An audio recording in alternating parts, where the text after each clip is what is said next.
किसी ने बड़े कमाल की बात कही है कि भगवान श्री कृष्ण के दर्शन तो शिशुपाल ने भी किए थे और दुर्योधन ने भी किए थे, लेकिन दोनों की मति नहीं बदली। जिसके अंदर विनम्रता नहीं होती उसे ना विद्या मिलती है और ना ही मोक्ष मिलती है। नमस्ते, माय एफएम से मैं हूं आरजे कार्तिक। एक बड़ी छोटी सी कहानी है। ये कहानी एक महात्मा जी की, जिन्हें एक दिन भगवान ने आकाशवाणी के माध्यम से बताया। आकाशवाणी हुई कि अब से 1 साल बाद तुम्हारी गर्दन तलवार से कट जाएगी। वो जो महात्मा जी थे भगवान को प्रणाम करने लगे, उनके आंखों से आंसू बहने लगे। उन्होंने कहा, क्या बात है, आपने तो कृपा कर दी।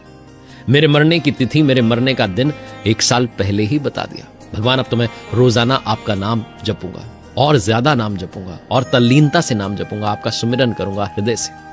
तो वो चाहते थे कि कम से कम बात करने को मिले, ज्यादा बोलना ना पड़े, जब भी बोलूं तो भगवान का नाम ही लूं। उनके आश्रम में भक्त आया करते थे, जो भी उनसे पूछता तो उन्होंने सोचा कि वाद विवाद में पढ़ने से अच्छा है कि एक लाइन बोलो और बात खत्म करो। जो भी उनसे कहता कि अरे महाराज वहां पर सूखा पड़ गया, तो इन्होंने कहा उसकी मौत से अच्छा हो। कोई कहता वहां बारिश अच्छी होगी, बोले उसकी मौत से अच्छा हुआ। बोले हमारे फसल अच्छी आ गई, बोले उसकी मौत से अच्छा हुआ। उसकी मौत से अच्छा हुआ इनका डायलॉग बन गया, क्योंकि ये बातों में पढ़ना नहीं चाहते थे। इनको लगता था ज्यादा बात करूंगा तो समय व्यर्थ होगा, मुझे तो इस 1 साल में ज्यादा से ज्यादा नाम जपना है, ज्यादा से ज्यादा भक्ति करनी है, सुमिरन करना है। कम बोलूंगा, एक ही लाइन बोलूंगा, उसकी मौत से अच्छा हुआ।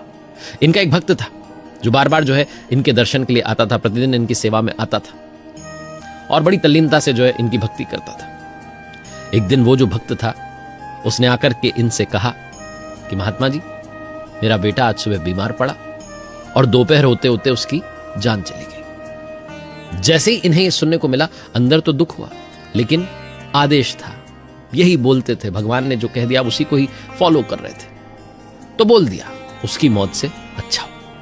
वो जो भक्त था उसे अंदर से बड़ा क्रोध आया, कितनी सेवा करता हूं, रोज आता हूं आश्रम में, जो है दिन भर सेवा में लगा रहता हूं, भोजन का ध्यान रखता हूं, साफ सफाई करता हूं, सब इनकी सेवा में लगाऊं, और ये कह रहे हैं उसकी मौत से अच्छा मेरा बच्चा जो है दुनिया छोड़ के चला गया। कल सुबह सुबह जब ये निकलेंगे भ्रमण के लिए, क्योंकि महात्मा जी सुबह जाते थे नदी किनारे टहलने के लिए, सुबह सुबह जैसे ही घूमने के लिए आएंगे, तलवार से इनकी गर्दन काट दूंगा। उसने विचार कर लिया, ये क्या मतलब ऐसे महात्मा की सेवा करने का जो मेरे बच्चे के निधन पे कह रहा उसकी मौत से अच्छा।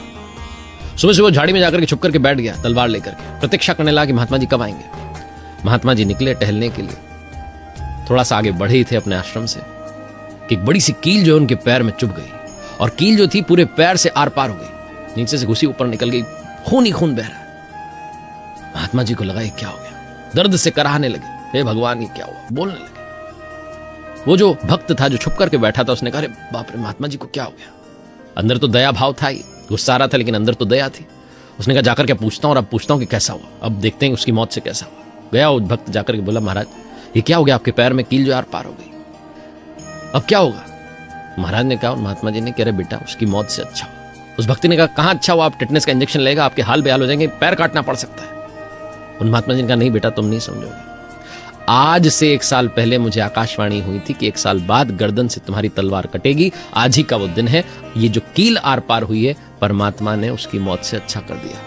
काल मेरे सिर पर था, शायद इसी से टल गया। वो जो भक्त था वो चौंक करके बोला कि आपको कैसे पता चला ये सब। मैं खुद ही बैठा हुआ था वहां, तलवार वहीं रखी है, झाड़ी में छुपा कर आया हूं। मैं ही आपकी गर्दन काटने के लिए तैयार था, क्योंकि कल आपने मेरे बच्चे के मर जाने पर कहा कि उसकी मौत से अच्छा हुआ, तो मुझे बड़ा क्रोध आया, मैं आज आपकी गर्दन काटने वाला था।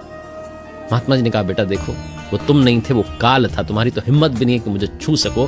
काल तुम्हारे अंदर बैठा था, उस काल को परमात्मा के नाम ने टाल दिया, उसकी मौत से बड़ा अच्छा हुआ। बहुत छोटी सी कहानी है जो ये सिखाती कि जीवन में जो घट रहा है उसकी मौत से अच्छा हुआ, ये मान करके चलेंगे तो जीवन में सुकून से रहेंगे। वरना हर दिन हर रात्रि आपको नींद नहीं आएगी, हर क्षण आप परेशान रहेंगे, स्ट्रेस में रहेंगे, टेंशन में रहेंगे, तनाव में रहेंगे और सोचते रहेंगे कि ये मेरे साथ ही क्यों हो रहा है। तो जो भी घट रहा है यही लाइन बोलिए, उसकी मौत से अच्छा हुआ।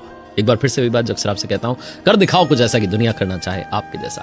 मेरी नई किताब कर। किसी ने बड़े कमाल की बात कही है कि जमाना तो उस मोड़ पर आ पहुंचा है कि जिस इंसान की मदद करने की सोचो वही पीछे से वार कर देता है। नमस्ते, माय एफएम से मैं हूं आरजे कार्तिक। एक बड़ी छोटी सी कहानी है।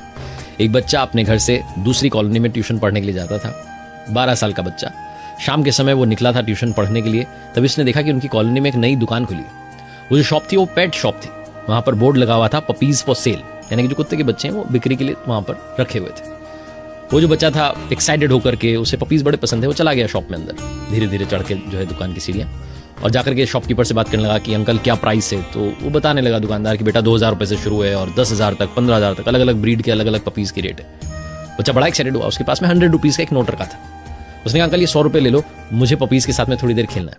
दुकानदार ने कहा बेटा उस खेलने के लिए कोई पैसे की जरूरत नहीं, तुम रखो अपने पास। उस बच्चे ने कहा ठीक है चलो, उसने 100 रुपये अपनी पॉकेट में रख लिए, वो उन पपीज़ के साथ में खेलने लगा। खेलते खेलते उसकी नज़र एक पपी पर पड़ी जो कि चल नहीं पा रहा था। उसने पूछा दुकानदार से कि इसको क्या हुआ। तो दुकानदार ने बताया कि अरे ये जन्म से ऐसा ही है, इसकी एक टांग जो है वो ढंग से काम नहीं करती, ये 3 टांग पर फिर चल नहीं पाता, ऐसी धीमे धीमे बस टहलता रहता है। उस बच्चे को बड़ा दुख हुआ, उस पपी के पास गया, उसके साथ जो उसको पुचकारने लगा, उसके साथ खेलने लगा, कोशिश करने लगा। फिर बच्चे को पता नहीं क्या सूझी, वो आया शॉपकीपर के पास और आकर कहने लगा कि अंकल मुझे वही वाला पपी चाहिए। उसके कितने रुपए हैं, उसका क्या प्राइस है। दुकानदार ने कहा वो वाला, अरे उसको ले जाकर के क्या करोगे, उसके साथ तुम खेल भी नहीं पाओगे, उसको ऐसे ही रहने दो, यहीं पे सबके साथ पलता रहेगा, बढ़ता रहेगा, तुम मत परेशान रहो। उस बच्चे ने कहा नहीं अंकल मुझे वही वाला चाहिए, उसका प्राइस बताओ। दुकानदार ने कहा बेटा समझो मेरी बात, तुम खेल नहीं पाओगे। बच्चा जिद पर अड़ गया कि नहीं अंकल मुझे यही वाला चाहिए। दुकानदार ने कहा ठीक है फिर यही वाला चाहिए तो फ्री में ले जाओ। उस बच्चे ने कहा नहीं फ्री में नहीं ले जाऊंगा, आप रुको मैं आता हूं वापस। बच्चा वहां से वापस उतरा, अपने घर गया। उसकी पिगी बैंक जो थी, उसका जो गुल्लक था, उसमें जितने रुपए रखे थे उसको फोड़ दी गुल्लक को, और उसमें जितने रुपए रखे थे सारे रुपए इकट्ठे करके अपनी पॉकेट में रख के आ गया वापस।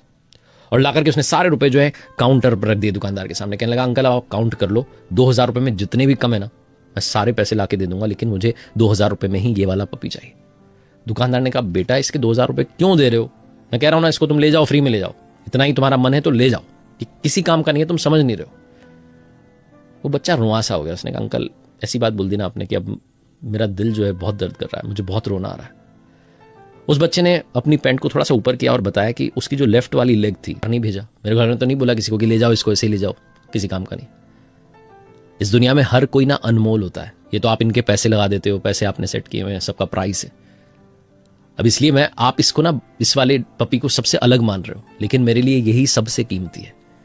मैं 2000 रुपये देकर ही इसको लेके जाऊंगा, ये रुपए रखे हुए अभी तो मैं जा रहा हूं, सारे पैसे इकट्ठे करके लाऊंगा, पूरे 2000 रुपये देके लेके जाऊंगा।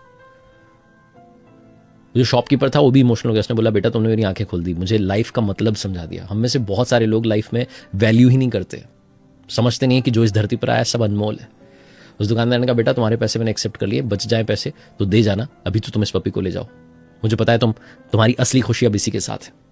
बहुत छोटी सी कहानी है जो सिखाती है लाइफ में हमें भेदभाव करना बंद करना चाहिए।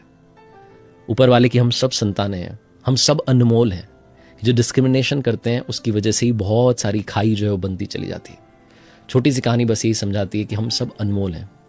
किसी की कहानी जो है पहले समझिए, उसके बाद रिएक्ट कीजिए। कई बार आपको कहानियां पता नहीं होती, लोगों की फ्रस्ट्रेशन में रिएक्शन आप दे देते हैं। सबकी कद्र करना शुरू कीजिए, छोटी सी कहानी बस यही सिखाती है। एक बार फिर से वही बात जो अक्सर आपसे कहता हूं, कर दिखाओ कुछ ऐसा कि दुनिया करना चाहे आपके जैसा। याद रखिए हर सोमवार सुबह 9:30 बजे मेरे साथ देखिए एक नई कहानी। और मेरी पहली किताब कर दिखाओ कुछ ऐसा को इतना सारा प्यार देने के लिए धन्यवाद। Amazon पर, फ्लिपकार्ट पर अवेलेबल है, आपके पास वाले बुक स्टोर में अवेलेबल है, और मेरी वेबसाइट www.rjkartik.in जहां कुछ कोर्सेज हम लॉन्च कर रहे हैं, उम्मीद है आपके काम आएंगे।